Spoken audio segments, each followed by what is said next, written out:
पुण्याला जाईल ना? वनाज आणि पुणे स्टेशन. अरे पुण्याला जाते वनाज आणि पुणे स्टेशन. ते पण पुण्याला जाईल ना? वनाज आणि पुणे स्टेशन. जाईल पुण्याला बसा. बस बाई थोडं शांत नको शांत चिडचिड नको करू मध्ये. काय करे तुला ऍक्च्युली मी डायटिशियन आहे. मी कोथरूडला राहते. तुम्ही कुठे राहता? झालं. निलंगा राईस खायला चाललेत का? अरे असं सांगता तुला तमाशा करू नकोस नको नको नको. दादा 8 तास बस थांबेल.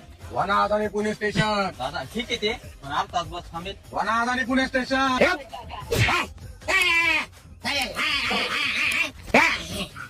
Madam madam madam madam madam ते ऍक्च्युली थोडासा डोळा मी झोपले नव्हते. मी डोळे बंद करून मेडिटेशन करत होते. बरं दादा वॉशरूमला जायचे गाडीत थांबवता वनाज आणि पुणे अहो, स्टेशन. काय लेडीज पुण्याला घ्या वनाज आणि पुणे स्टेशन.